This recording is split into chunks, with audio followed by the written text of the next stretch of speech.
Bonjour à tous, bienvenue sur votre nouvelle émission Sans fil. Ici, on parle sans langue de voix, on parle français. C'est l'émission du peuple, l'émission où on aborde les thématiques qu'on traite à table, en famille, au lit, en couple, entre amis. Et ça se passe maintenant. Sans plus attendre, la thématique vision. Dans les quartiers, et comme la communauté maghrébine réussit mieux que les Noirs. Et pour débattre sur cette thématique, je suis accompagnée de deux fortes personnalités. Je me présente, Monsieur Korospan. Enchanté, enchanté. Bonjour. Connu sur les réseaux sociaux, sur TikTok, Instagram. Ils disent ce qu'ils pensent. Ça sort comme ça sort. Vous prenez c'est bien, vous n'aimez pas. Tant pis pour vous. En face, il y aura Monsieur Maestro Madoza, Chanté Maya. engagé. Comment tu te définis aujourd'hui? Un créateur de coquilles engagé? Aujourd'hui, je me définis comme un professeur des écoles à la KCA de Kouki Tavares, donc Kid Coaching Academy. Et en parallèle, je suis un militant panafricain. C'est très clair. Une thématique, deux visions. Une qui est pour, une qui est contre. On commence maintenant. Je vais reposer la question. Alors, Mister Kokospa, selon toi, est-ce que les Arabes réussissent mieux que les Noirs dans les quartiers? Pour moi, c'est un grand non. D'accord. Et pour toi, Monsieur Mavosa?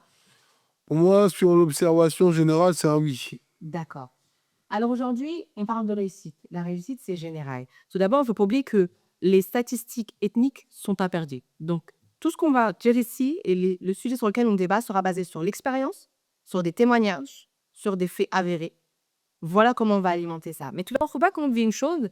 Le taux de réussite dans les quartiers prioritaires, dans les QP2 aujourd'hui, il est quand même élevé. Il y a quand même 85,5% de taux de réussite, il ne faut pas l'oublier, contre 92,4% pour ceux des autres quartiers des unités urbaines en demande. Je veux dire par là que oui, des fois c'est des quartiers prioritaires, oui c'est des quartiers chauds, mais les études ont leur place. Le baccalauréat, que ce soit dans les sections technologiques ou dans les sections professionnelles, il y a un taux de réussite important et c'est très paradoxal, mais autant la densité, tout ce qui est collé aux cités, aux quartiers est présent, autant la réussite ne fait qu'augmenter. Êtes-vous d'accord avec moi, messieurs? Mais vous pensez que ça, la réussite scolaire, quand même dans ces quartiers où l'on ne parle pas d'arabe, on ne parle pas de normes, on parle de réussite scolaire dans ces quartiers, elle est importante parce qu'au niveau de notre environnement, de l'éducation, c'est quelque chose qui est sacré, ou vous pensez que c'est quand même ce qui fait montrer que, OK, on est issu des quartiers, mais on veut s'en sortir. Et on a compris qu'une des portes serait l'école et les études. Moi, personnellement, je pense qu'il y a un peu de ça, qu'on vient des quartiers, donc on a cette envie de réussir, cette dalle, si je puis dire. Mais quand même que c'est issu de politiques territoriales. C'est-à-dire que cette réussite que l'on vend, c'est aussi instrumentalisé par les politiques, car en réalité, on va envoyer les jeunes plus vers des voies professionnelles et pour en fait leur donner cette soi-disant réussite. D'accord. Et du coup, en gros, je vais déjà parler que les conseils de désorientation, ils sont pour beaucoup. Ouais, ils y sont pour beaucoup. Après, moi, je parlerai du protocole de Lisbonne. C'est un protocole qui a été mis en place en 99. Ce protocole-là définit qu'il faut créer 10% d'élite et 90% ou 90% de manutentionnaires. Ce qui veut dire que c'est ce qu'il a dit, le territorial, c'est politique. Donc l'Union européenne, des députés européens sont assis, ils ont dit on va mettre en place une directive pour pouvoir créer 10% d'élite et 90% de manutentionnaires. Ce qui veut dire qu'aujourd'hui, quand un enfant rêve grand de faire des grandes études, on va souvent l'orienter vers des voies professionnelles. C'est comme ça que je dis souvent, quand j'étais au collège-lycée, je voulais faire la voie générale, mais la conseillère d'orientation m'orientait toujours vers des filières un peu, on va dire, de la main. Comme si, en fait, on était stéréotypés, en fait. C'est pour ça que je dis aujourd'hui, avec l'avènement des réseaux sociaux, par exemple, moi, il y a une page que je suis souvent, c'est la page de Pierre Damougou, étudiant ambitieux. C'est une page où je me dis, si à l'époque où j'étudiais, on avait cette page-là, mais je pense on aurait été une génération de génies. Parce qu'il fait beaucoup trop de synthèse et il explique les mécanismes pour pouvoir venir de la banlieue, mais vaincre les obstacles et pouvoir s'en sortir et atteindre les objectifs qu'on peut se définir dans la vie. Ce que tu dis est très intéressant, ce que vous dites. On parle des conseillères d'orientation parce qu'effectivement, c'est la première porte. Tu fais ton cursus, voilà, il arrive un moment où tu veux t'orienter, professionnel, technologique ou général. Et c'est vrai que qu'on a dans l'idéologie, voilà, on a cette idéologie, cette vision, on a cette vision de dire la conseillère d'orientation a raison. Si elle me dit que je dois m'orienter vers telle filière, même si moi j'ai cette envie, elle a raison. Est-ce que ça aussi, ça vient pas de l'éducation qui fait que pour nos parents, pour les parents, tout ce qui est en rapport avec le corps professoral a raison. Donc oui, tu veux faire ça, mais peut-être que c'est... Après, c'est pas la nouvelle génération, d'accord? Aujourd'hui, les parents sont plus conscients, mais nous, nos parents qui ont quitté l'Afrique, qui sont nés en France, qui ont cette image, voilà, du blanc et de toutes ces choses, qui va dire, OK, tu as des compétences pour cette filière, mais si ta conseillère d'orientation t'oriente vers telle option ou filière, elle a raison. Voilà un peu ce que je veux dire. Ouais. Est-ce que c'est pas ça? Moi, je ne dirais pas que c'est culturel, mais je dirais plutôt que c'est du fait d'un manque de connaissance d'un système pour ces personnes qui sont arrivées dans un système qui leur est méconnu, dans lequel ils n'ont eu que des brives, parce que, pour le rappeler, en Afrique, on a des représentants de ces États-là au sein des écoles. On peut trouver, par exemple, au Congo, des écoles françaises, des écoles belges. Et en fait, ces personnes qui viennent d'Afrique ne sont pas forcément au fait du système français, par exemple, quand elles sont en France. Et donc, forcément, quand tu ne connais pas, tu as envie de te référer à quelqu'un qui s'y connaît plus. Je suis d'accord. Bon, c'est un peu cette prolongation de, et pas d'aliénation, mais de, bon, on connaît pas. Et l'image qu'on nous a inculquée, c'est qu'ils ont forcément raison, les Français, donc on va les suivre. Après, moi, je partirais plus sur ce que disait Thomas Isidore Sankara. La domination culturelle est la moins coûteuse et la plus efficace. Au niveau scolaire, le niveau scolaire africain est calqué sur un programme de l'UNESCO, donc les Nations Unies. Ce qui veut dire que on a toujours cette fascination de se dire que tout ce qui vient du blanc est forcément meilleur. Et certains parents n'ayant pas accès à la connaissance, comme l'a dit le frère Coco, vont se fier à la conseillère d'orientation ou vont se fier au professeur qui va dire que l'enfant est bon dans tel domaine. Cependant, aujourd'hui, on a une nouvelle génération qui, pour moi, la génération Z, ils sont un peu trop speed. Ils sont trop speed. Eux, ils n'ont pas le temps. Donc, quand ils veulent un truc, s'ils sentent que la personne qui oriente n'est pas compétente, ils vont essayer de résoudre l'obstacle pour essayer de trouver des solutions eux-mêmes. C'est là où je dis on est dans un changement. Mais comme il a dit, à une autre époque, on n'avait pas cette possibilité d'aller chercher l'information. Aujourd'hui, on a cette possibilité de faire des recherches. Alors qu'avant, moi, je me rappelle quand je suis venu du Congo, on m'avait fait passer un test de niveau 6e. Je suis venu en 2001. J'étais censé être en 3e, on m'a fait passer un test de niveau 6e. C'est quand même aberrant. Et qu'ont dit tes parents? Mes parents, ils étaient plutôt conciliants. Mais j'ai une sœur qui a grandi ici en Europe, qui avait refusé, qui avait dit on doit le faire passer un test de niveau dans lequel il est au Congo par rapport au niveau de la France. C'est pour ça que je dis que ces expériences-là sont des expériences qui nous marquent un peu. J'ai aussi un ami qui avait un Master 2 du Congo, mais quand il est venu ici, on a refusé qu'il fasse l'équivalence. Comme quoi, on disait que son niveau là-bas n'était pas le même niveau qu'ici en Europe. Alors qu'on est censé avoir le même programme scolaire basé sur l'UNESCO. Sur l'UNESCO. Merci pour vos avégations.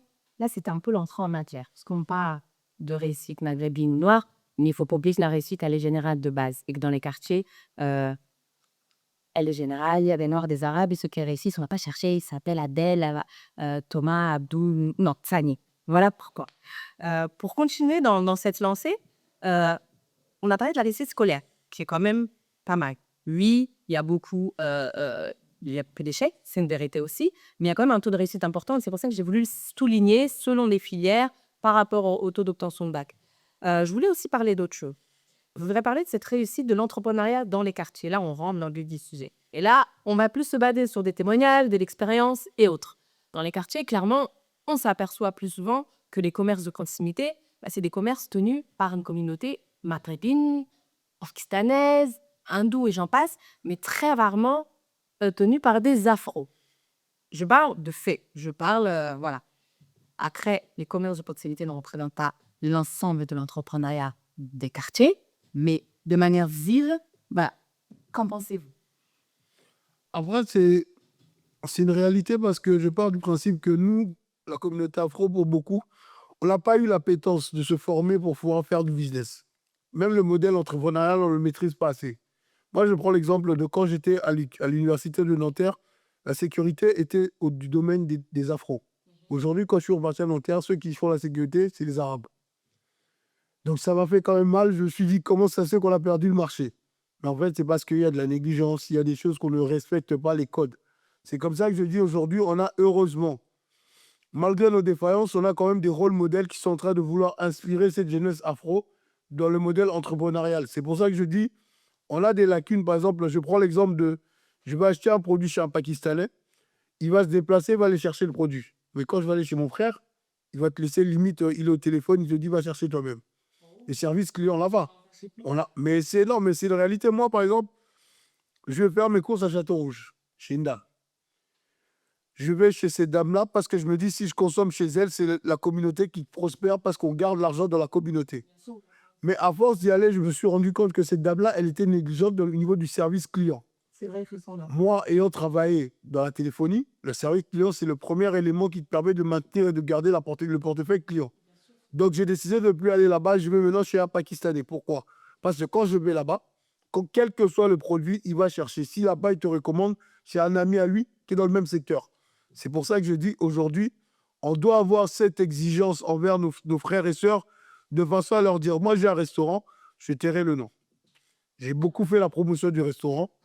Non, je vais taire le nom, pourquoi? Non, je vais taire le nom, pourquoi? J'ai beaucoup fait la promotion du restaurant. Mais il y a eu des lacunes. Mais elle a mis du temps à pouvoir remanier à tout ça. Depuis qu'elle a fait le nécessaire, le restaurant, il est redevenu à la mode et aux normes qu'il y avait au départ.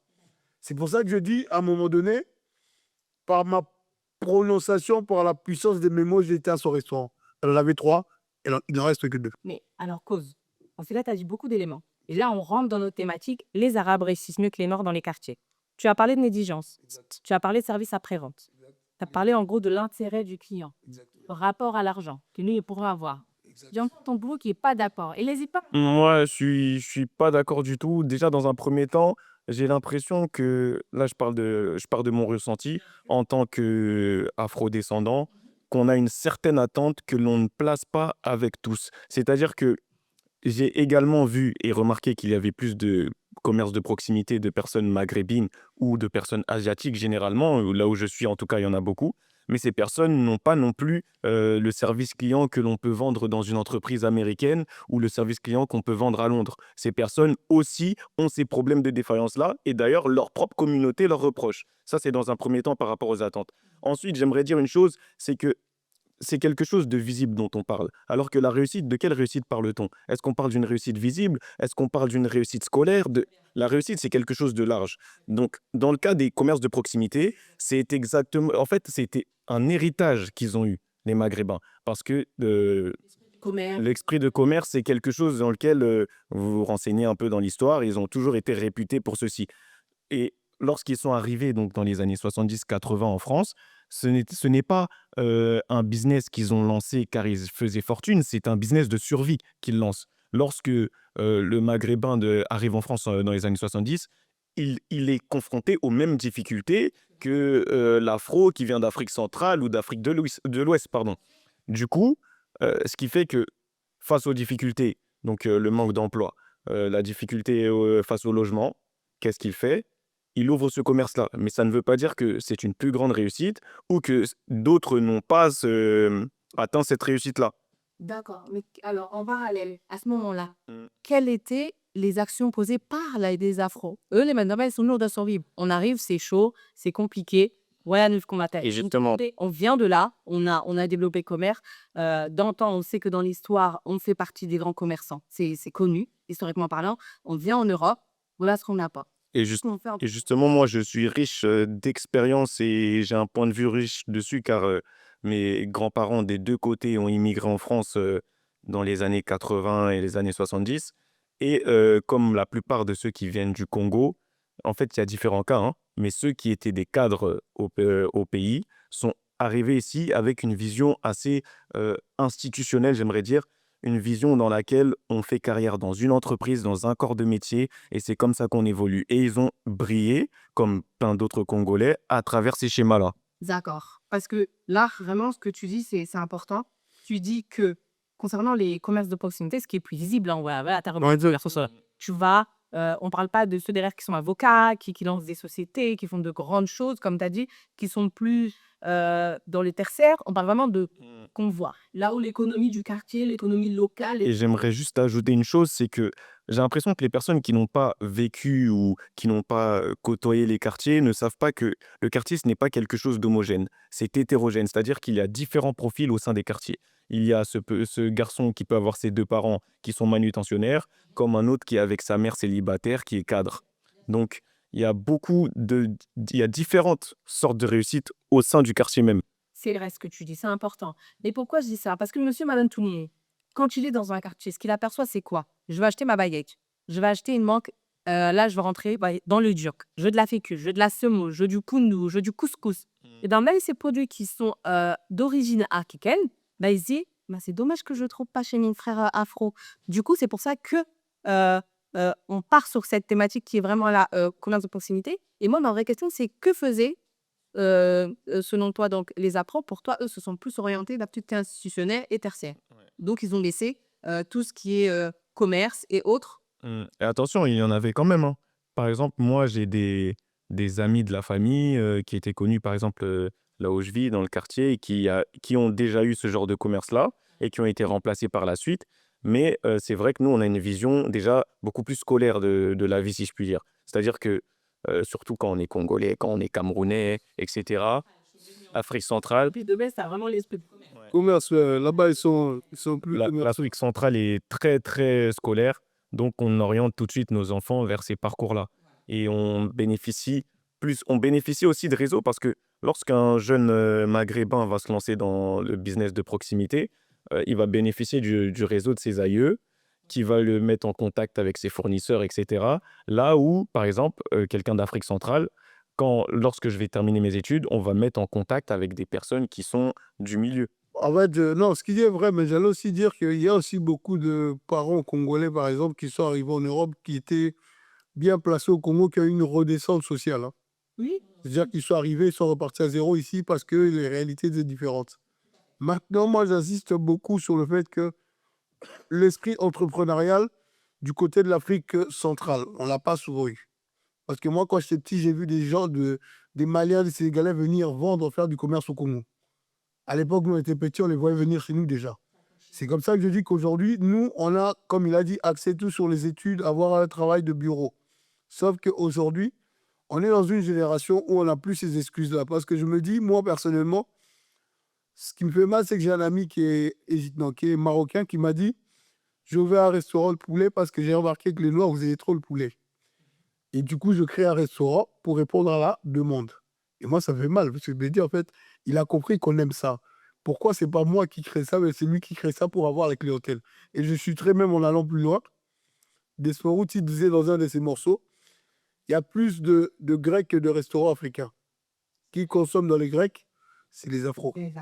Et qui consomme dans les restaurants africains, c'est aussi tout ça.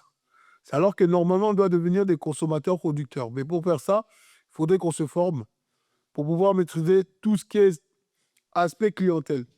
De l'entrée du client dans votre enseigne à la sortie. Donc ça, c'est des techniques qui s'apprennent. Aujourd'hui, on n'a pas d'excuses. On va essayer d'aider les gens à pouvoir se former pour devenir meilleurs. D'accord. Alors là, ça, c'est partagé. On est d'accord, on n'est pas d'accord, ça se partage. Moi, je continue à vous poser cette question qui est, on a parlé d'une chose à Top, on a parlé du réseau. On a dit, il faut savoir que ce jeune maghrébin qui va essayer de l'œuvrer, espérer, peu importe, il va bénéficier de son réseau. Il y a une chose qui revient souvent, la communauté noire se dit communautaire, se dit solidaire. Est-ce que c'est peut-être pas juste un manque de solidarité qui fait que ça manque aujourd'hui parce que la génération a changé? Est-ce que c'est pas juste un manque de solidarité, ça c'est clair, de réseau aussi? Du fait qu'on soit axé sur l'institutionnel, peut-être qu'on manque du coup de savoir, on manque de cerveau qui serait aidé à un petit jeune à monter sa boîte et à être terrain. Parce qu'il y a deux choses aussi dont vous avez parlé que j'ai aimé, c'est la longévité du projet. Vous avez dit qu'il y en a eu, ils ont fermé. Il y a eu, t'as commencé à dire que tu étais à Nanterre, c'était des Noirs qui étaient sur la sécurité. Maintenant, c'est les Arabes. Ouais. C'est les Arabes. Ouais. Est-ce que c'est pas tout ça au final? Est-ce que toi, tu es pour dire que tu es contre de dire que pour toi, les Arabes s'en sortent mieux? Et toi, je te dis que non, les Noirs, à cause du SAV, ils s'en sortent beaucoup moins bien. Est-ce que du coup, les garçons, pour vous, c'est pas le manque de solidarité, le manque de... Moi, j'aimerais dire que les choses évoluent et il faut faire attention à ça. Ne pas se fier uniquement aux visions d'il y a 10 ans, d'il y a 15 ans. Parce qu'aujourd'hui, même en tant que jeune afro, lorsque tu vas te lancer dans l'entrepreneuriat, tu vas aller chercher des personnes qui te ressemblent. Donc, par exemple, je ne vais pas citer de nom, mais une personne, que ce soit un créateur de contenu, que ce soit un entrepreneur à succès. Et aujourd'hui, il y a beaucoup de mentoring qui se fait. Et il y en a beaucoup au niveau des afros. Donc, les gens ont accès à ces réseaux-là aujourd'hui. On est à une ère où on a tous Internet, on peut tous contacter quelqu'un, mais ça ne veut pas dire qu'ils sont toujours fiables non plus. Mais on bénéficie de réseaux aujourd'hui. On peut pas dire qu'il y en a pas. Il y a des réseaux. Seulement, là où le problème peut être, c'est au niveau des mentalités. Là où, par exemple, à l'opposé des États-Unis, aux États-Unis, on parle directement de black owned. Ils se sentent comme une et même communauté, alors qu'on peut avoir des discours, des discordes entre les communautés africaines en France, qui ne forment pas une et même communauté. Bon, après, moi, je dirais que déjà, la solidarité afro en Europe est un simulacre. Elle existe ou pas? Oui. Pour moi, ça n'existe pas. Pourquoi? Parce que déjà, on ne se considère pas comme une communauté. Pourquoi? En fait, on est des individualités, en fait. On va se réunir lorsqu'il y aura, par exemple, un événement marquant. Mais dès que l'événement marquant disparaît, chacun reprend. Je suis malien, je suis sénégalais, je suis congolais, je suis ivoirien, je suis mauritanien. C'est parce qu'on n'a pas réussi à avoir cet idéal commun. Est-ce que c'est pas pareil de De que... Elena? Mais en fait, moi, je dis toujours, quand j'étais plus jeune, hein, si tu touches à un maghrébin, même s'ils ne se connaissent pas, ils sont plus solidaires. Mais quand tu touchais à un noir, on se regardait, on se fait une faïence. C'est pour ça que je dis, Moi, je suis pas forcément d'accord. Après, Bah, peut-être moi, que c'est une expérience différente. exactement, après, c'est des générations différentes. C'est pour ça que je dis, moi, pour moi, la solidarité, elle n'existe pas. Pourquoi? Parce que si on était solidaire, on devrait s'entraider. Je prendrai l'exemple de plusieurs événements afro qui sont déroulés dans la diaspora sur ces 6-7 dernières années. C'est des clans. C'est un clan qui organise un événement. Ceux qui sont de l'autre côté, qui ne sont pas avec les autres, on ne leur met pas dans l'événement. Si on était tous solidaires, on veut avoir une communauté forte. Pourquoi prendre tous les meilleurs, les mettre ensemble et avancer? On a des guerres d'ego. C'est pour ça que je dis, moi, personnellement, on n'a pas encore réussi à créer cette communauté afro comme il a dit aux États-Unis. Aux États-Unis, c'est d'abord black. Moi, je prends l'exemple des États-Unis, je prends toujours la Wall Street, avec l'exemple de tout ça. Ils avaient des banques, des cinémas, ils avaient tout. Ils avaient des médecins, ils avaient tous les domaines. Aujourd'hui, on est dans une diaspora où on a toutes ces compétences-là. Mais pourquoi on n'arrive pas à être fort? C'est parce que chacun veut être le leader. On a ce problème d'ego. L'ego est un frein. Moi, je pense pas que ce soit une question de leader, excuse-moi de te couper, mais moi, je pense que c'est surtout une niveau de... c'est plus historique, en fait, j'ai envie de dire. J'ai envie de dire que ce soit au niveau de la religion, parce que la religion fait beaucoup de débats en Afrique, que ce soit pour ceux qui croient aux anciennes croyances africaines, pour ceux qui croient, qui sont chrétiens plutôt, ou d'autres qui sont musulmans, déjà, ça fait débat. Et donc, ces différences-là, les gens s'en servent pour diviser. Mais en réalité, moi, je pense qu'on pourrait être beaucoup plus solidaire et créer cette force-là, mais par le biais de la reconnaissance de l'autre. C'est-à-dire que mon frère malien, mon frère ivoirien, il est noir comme moi, mais je respecte le fait qu'il ait son histoire, je respecte le fait qu'il ait sa culture. Parce que les gens ont envie d'une communauté pour dire que nous avons tous la même culture, nous n'avons pas tous les mêmes cultures, et, et on doit l'accepter, forcément, pour Oh, avancer. je ne serais pas d'accord. Pourquoi? Parce que l'histoire de la religion, c'est un faux fouillant. Pourquoi?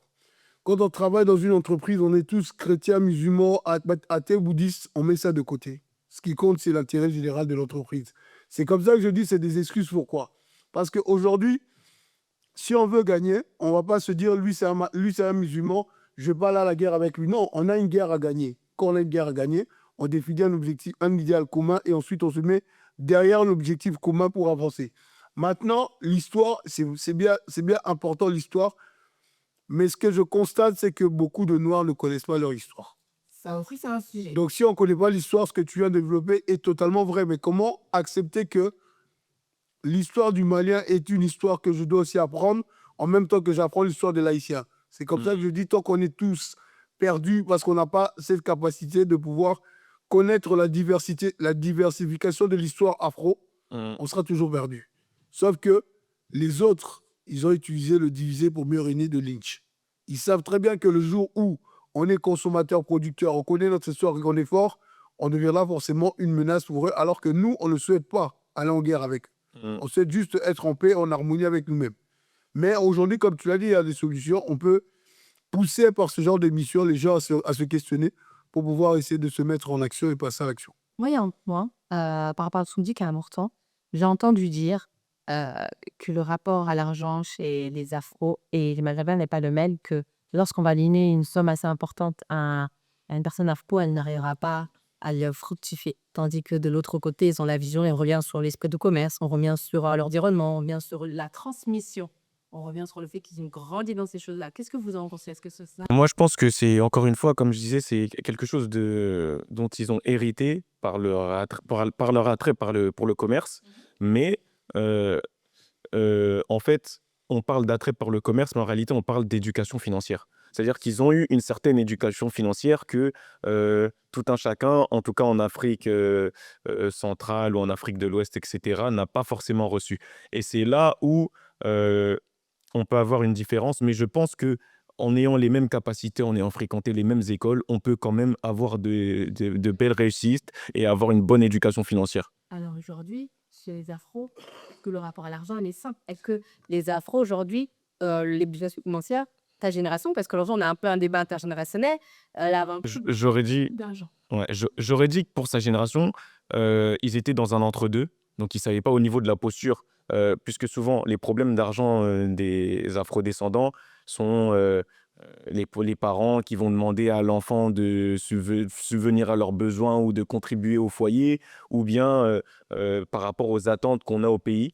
Et c'est des choses que ma génération commence à refuser tout simplement. On refuse, on refuse de venir en aide au cousin éloigné qui a besoin de payer son troisième trimestre, parce que nous aussi, on a nos réalités. Nous aussi, on a nos réalités, nous aussi, on a nos difficultés, et ça fait partie de l'éducation financière. Alors oui, humainement, c'est dur quand même. Ils se disent, oui, mais tu ne penses pas à l'autre, etc. Mais justement, si, avec de l'éducation financière, vous nous laissez nous construire, après, c'est à ce moment-là, quand on a la tête de l'eau, qu'on peut aider réellement. Alors que continuer cette aide, c'est nous mettre des bâtons dans les roues, les aider pour qu'au final, ils atteignent, ils obtiennent leur diplôme, mais n'en fassent rien, c'est pas forcément intéressant. Alors que, par exemple, si demain, euh, je décide de garder mon argent, je décide d'investir mon argent là où il faut, je fructifie mon argent, j'arrive à un stade où je suis stable, je peux créer de l'économie dans mon pays, pour retourner créer de l'emploi. C'est ça que les parents n'avaient pas forcément compris, et en même temps, les anciennes générations sont arrivées dans un mode de survie. Donc c'est la transmission C'est la transmission. qui est aisée aujourd'hui, la finalité dans laquelle nous... Ouais, C'est ça. après aussi, il y a aussi le fait de savoir quel était ton rapport avec l'argent pendant l'enfance. S'il y a eu de l'abondance ou des carences. C'est comme ça que je dis, il y a des personnes qui réalisent le rêve de gosse à l'âge adulte. Tout à fait, beaucoup. Surtout chez certains afros. Moi, je prends l'exemple d'une fois, on allait manger dans un restaurant sur les champs. On était 5. Il y avait donc 3 afros, un arabe et un blanc. Celui qui pesait le plus sur la table, c'était le petit blanc. Mais ceux qui impressionnaient, c'était les afros. Pourquoi? Parce qu'ils n'ont pas cette notion d'éducation financière et aussi des carences qu'ils essaient de rattraper à l'âge adulte. C'est là où je dis, en fait, comme il a dit, hein, il a quasiment tout balayé. Il faut essayer de se dire qu'on n'a pas eu cette transmission-là. Mais sauf que avec leur génération, qui est quasiment la génération de la révolution, puisque eux, ils remettent, comme par exemple quand il dit aider, ce qui aussi a desservi les anciennes générations, c'est l'aide à la famille en Afrique. Parce que, bah, il y a beaucoup ça. Parce que moi, c'est Les business aussi, les constructions. des gens qui investissaient au pays, qui vous demandaient à construire au pays, mais les constructions n'ont jamais abouti. Je suis d'accord. Donc ça fait partie. C'est pour ça que je dis aujourd'hui, par exemple, là, aujourd'hui, ce matin, j'ai 6 appels pour pouvoir envoyer l'argent au pays. Ça répond à combien? Moi, je n'ai pas répondu, c'est la fondation que j'ai créée qui a répondu aux besoins, puisque moi, je préfère éviter de répondre à ces besoins. J'ai envie de dire que il y a un adage qui dit que le savoir est une arme, mais moi je préfère dire que on est riche en savoir justement et que c'est la première richesse, puisque qu'on ait manqué ou pas durant notre enfance, le fait de savoir, c'est-à-dire que ce soit l'éducation financière, de savoir pour des phénomènes politiques ou des choses comme ça, le fait de savoir nous permet de mieux nous orienter sur ce chemin-là. Et ce n'est pas, je trouve ça un peu réducteur de dire oui, mais c'est parce que j'ai manqué quand j'étais petit. Plein de gens ont manqué lorsqu'ils étaient petits. Plein de gens ont manqué, et c'est pas pour autant que ça n'a pas donné des personnes qui ont su faire l'ascenseur social. Moi, en ce moment, au Congo, je vis une expérience sociale avec les nouveaux riches. Mhm. Ces nouveaux riches congolais qui sont en politique, c'est des gens qui avaient quasiment rien du tout. Et quand je vois comment ils gaspillent l'argent, je me dis c'est parce que dans la jeunesse, il y avait des carences. Parce qu'ils ont des sommes astronomiques qu'ils dépensent. Il y a des hommes qui viennent en politique qui ont déjà de l'argent avant de faire la politique. Quand ils sont en politique, ils ne dépensent pas comme ceux qui sont en train de dépenser actuellement. C'est parce qu'il y avait de la carence. Je ne suis pas d'accord. Le contexte est totalement juste. Mais c'est, en fait, celui qui est en politique, il vient du peuple. Hein. Mais il y a d'autres facteurs. Et puis là, on parle de politique africaine aussi. Donc, c'est un peu différent. Je parlerai de monsieur, madame, tout le monde qui n'a pas tous les avantages, qui n'a pas tout ça. Je ne mélangerai pas. Mais vous avez parlé de quelque chose d'important, les garçons, vous avez parlé de Ronnie Edel. Et ça, c'est vrai. Est-ce que vous pensez, donc toi qui es pour que bah non, la communauté se bat et elle n'est pas un voix présent, invisible, si je reprends tes propos, C'est ça. Et dans d'autres secteurs aussi, pardon. dans d'autres secteurs? C'est-à-dire que, comme je disais, comme en général, les subsahariens sont plus scolaires, entre guillemets, donc on va les voir. En fait, ils sont dans des secteurs limite invisibles. C'est-à-dire que la personne qui va qui va travailler dans le bureau derrière en assurance, souvent c'est une personne noire. La personne qui est au middle office en banque, c'est une personne noire. Et c'est dans ces secteurs-là qu'on nous voit le moins et on ne va pas nous mettre en avant non plus. Mais nous sommes quand même présents. Mais Naz, il est là pour une vraie question. Dans ces secteurs-là, contribuent à réaliser le rêve d'un autre. Ouais. Ces personnes qui sont présentes dans ces commerces de proximité, parce qu'on a vraiment qu'est-ce qui est la partie visite de l'iceberg, ils contribuent à leur économie à eux. Et c'est l'entrepreneuriat. En fait. C'est de l'entrepreneuriat. Est-ce que on revient pas sur ça? Moi, j'ai envie de dire aussi que à notre époque, on nous vend beaucoup l'entrepreneuriat. J'ai envie de dire que l'entrepreneuriat n'est pas le seul moyen de réussir et n'est pas la seule porte de sortie. Elle n'est pas synonyme de la réussite ultime sur Terre. Parce qu'il y a beaucoup, notamment de jeunes qui se perdent dans l'entrepreneuriat parce que déjà, ce n'est pas fait pour tout le monde. Tout le monde n'en a pas les capacités et ça requiert énormément de connaissances et d'abnégation. Donc, dire que ils réussissent mieux parce qu'ils sont entrepreneurs, c'est faux. Il y a des personnes qui gagnent énormément d'argent tout en étant salariés. Le business, c'est quand même, quand je dis beaucoup d'abnégation, c'est-à-dire que oui, c'est ton économie que tu gères, mais c'est énormément de temps en dehors de tes horaires de travail.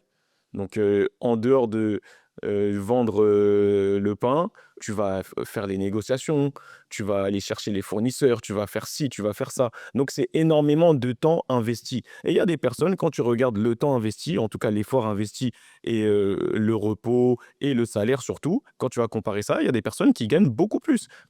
Et des personnes noires, il y en a plein. Alors, maître, on n'est pas d'accord avec toi. Moi, je vais juste. Moi, je suis pas d'accord avec vous parce que moi, ce que j'observe, en tout cas, c'est. Moi, je suis sur tous les terrains. Hein. Sur tous les terrains, quand j'arrive, des fois, j'ai envie de disparaître. Hein. J'ai envie de disparaître parce que même au niveau du middle, quand il dit du middle, quand j'ai travaillé dans les banques assurances, il n'y avait pas beaucoup de responsables qui y étaient afro. Hein. La plupart, c'était soit des Arabes ou soit c'était des Blancs. Et ça, c'est une thématique. C'est vrai que dans les grands groupes, il y a des études qui ont été faites et ça manque de diversité pardon, au niveau des postes de responsables. Ça manque d'ascenseur social à ce niveau-là. Il y a moins de primes, d'augmentation. Je vais chuter par là en disant que nous, on avait fait un pari dans notre boîte d'avoir 3 responsables noirs. Quand on les a atteints, c'était un soulagement de fou malade, alors que dans une boîte normale, c'est pas un truc de ouf. Il y a un contexte qui fait. Oui, Oui, mais vous étiez content parce qu'il y a un contexte. oui. Tout ça. Mais normalement, c'était énervant parce que tu vois des gus qui sont là parce que juste ils sont Pour blancs. Quoi. en revenir à la question, donc oui, il y en a, comme il le dit finalement, mais il n'y en a pas assez. Ça, je suis clair dessus. Il n'y en a pas assez, ce serait mieux qu'il y en ait plus. Mais là, on rentre dans d'autres thématiques. En tout cas, pour comparer aux personnes maghrébines, Important cette thématique Ouais. de rôle modèle parce que là, on a quand même des déterminés, si vous connaissez, c'est ce programme qui a été créé pour favoriser l'entrepreneuriat. Et ce programme, en fait, il a quand même accompagné Moussa Camara, donc, qui est le fondateur de Déterminé. Depuis 2015, il a créé ça. Il a quand même accompagné plus de 2000 entrepreneurs. Moussa Camara, c'est un afro. D'accord? On a quand même dans les quartiers des rôles modèles. Pas toujours afro, pas toujours maduel, mais issus des quartiers. Même reste son bras afro, il y a Moussa Camara. Dans la King, on a embrassé. Dans la Diamètre de Douze, on a ceci, cela. Mais Mais même dans les finances, on a Loïc Molu et Tracy Enzo, hein. Nekao School, bah, qui commence. Bah, à la base, on espère aussi. je leur souhaite totalement que les jeunes se disent, ah non, on a quand même des rôles modèles, deux investisseurs pour nous aider dans l'éducation financière qui importe. C'est ça que je voulais dire. Par exemple, pour ceux qui sont peut-être de sa génération ou la génération d'avant, puisque, comme je disais, lui, il est dans l'entre-deux, ils avaient moins de rôle modèle, mais aujourd'hui, avec l'essor des réseaux sociaux, tous les 4 matins, j'ai envie de dire, tu vas voir un afro qui réussit ou qui tente de réussir. Et ça, c'est d'autant plus inspirant pour les jeunes et ça nous permet d'avoir d'autres perspectives.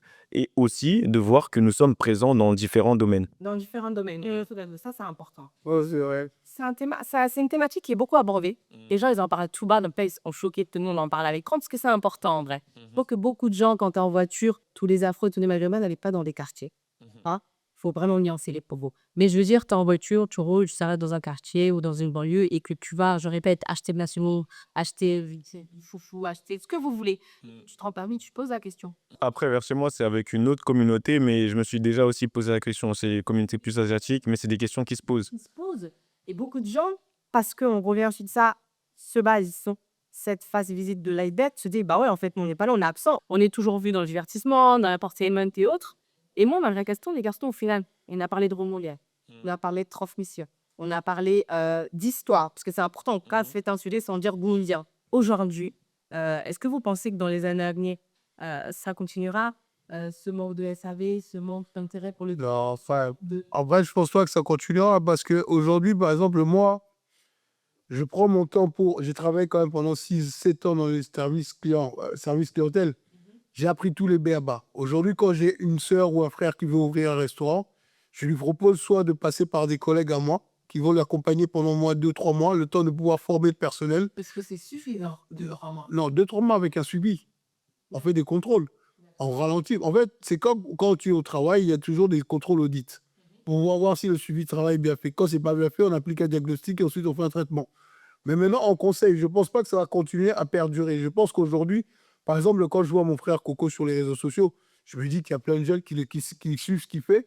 Ils sont en train de s'identifier à lui. Même moi, je suis un adulte, je regarde son contenu. C'est-à-dire qu'à un moment... Non, je regarde.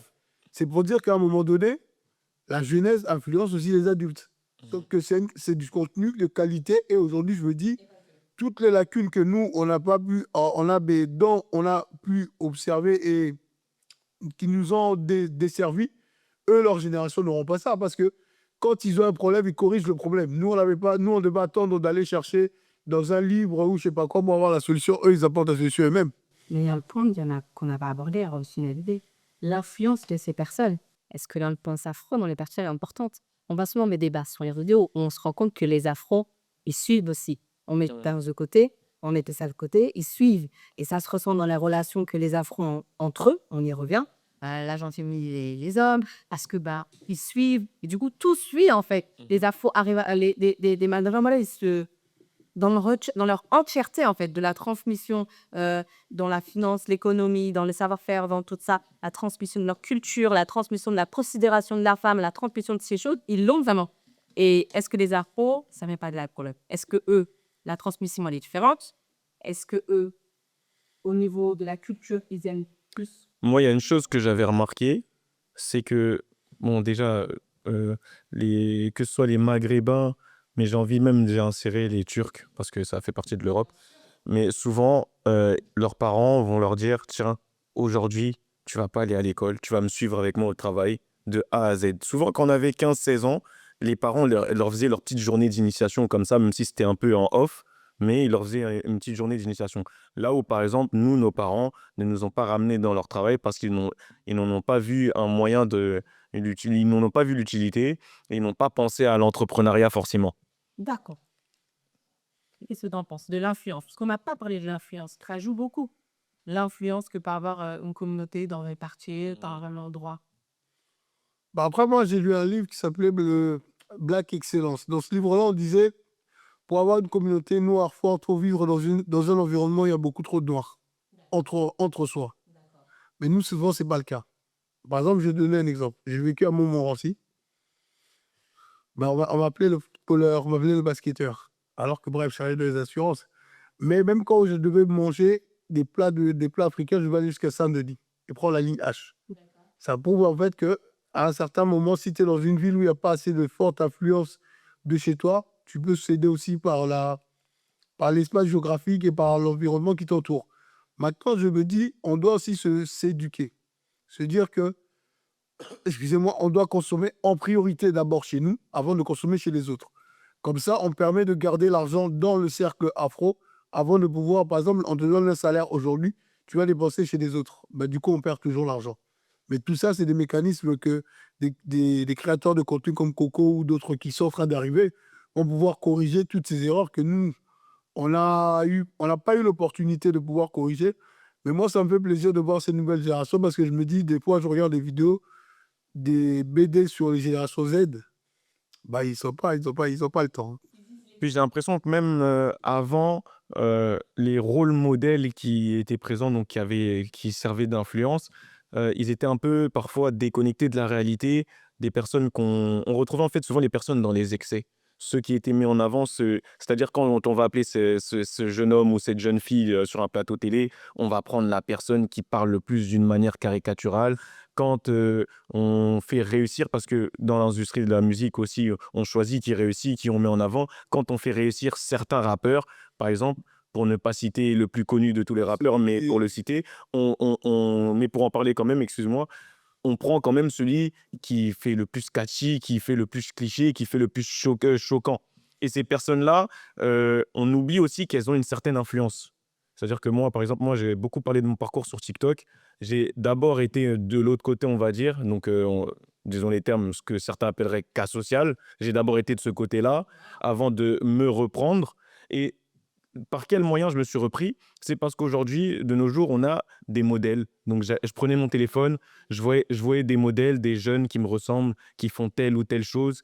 Et aussi, de base, par rapport à la transmission. Je trouve que moi, j'ai eu la chance d'être dans une famille qui est énormément dans la transmission. C'est-à-dire que la personne que je suis aujourd'hui, je ne suis que le reflet de la face gauche de ma mère et de la face droite de mon père.